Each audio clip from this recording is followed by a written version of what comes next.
ए राज्य विकलांग होगा जाऊँच ए राज्यर युवक युवती मैंने आगामी दिन में हाहाकार भितर को जी 2036 पहुँचला बेलू ए राज्य श्रीहीन हो जाए आज भी माँ ता छुआ को बिकिबा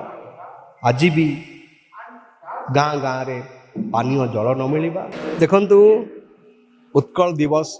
प्रत्येक ओडिया पाई एक गर्वर दिन से दिन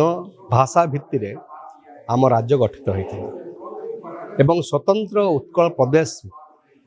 भाव आमे जन्म नहीं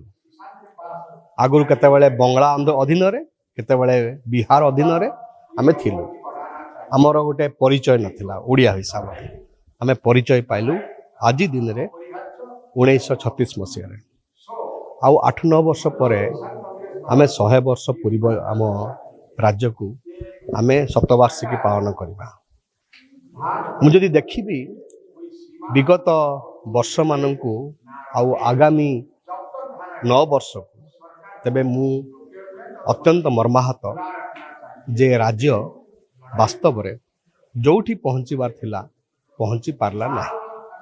आज भी भुभुक्षा आज भी भुकमारी आज भी माँ ता छुआ को बिकिबा आज भी गाँ गाँ रे पानीय जल न मिलवा लोकों को स्वास्थ्य सेवा न मिलवा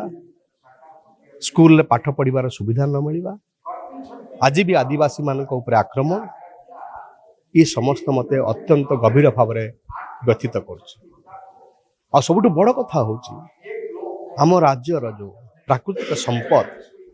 यही समय भितर जो लुट होची मत लगुच 2036 पहुँचला बेलू ए राज्य श्रीहीन हो जाती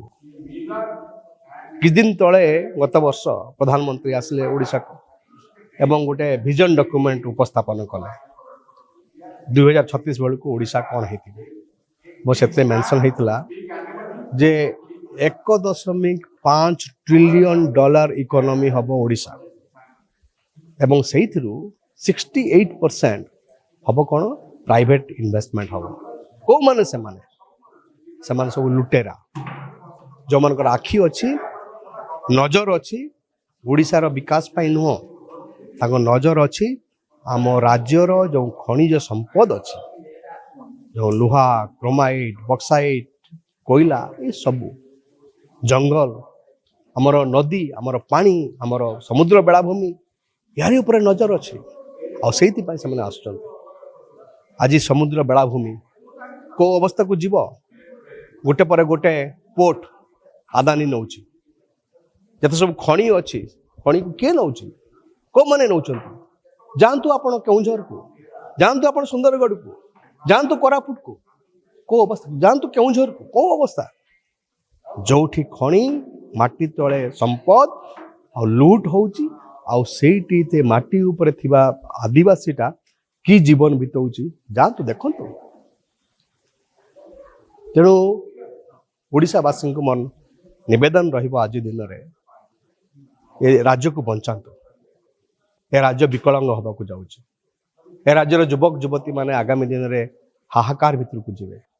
पानी मिलबनी नदी में पानी रही जातु देखिए आप केउझर को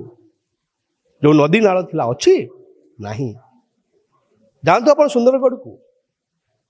पानी पी पाऊन लोक मैंने जातु कलिंग नगर को जो हईजार लोक मरुंच कौन पाई एत प्रदूषित हो नदीर पानी तेणु आज मोर आह्वान रहीशावासी को आसतु एप्रिल 1 उत्कल दिवस मानिबा मनइबा किंतु शपथ नवा जे राज्य को बंचेबार अछि।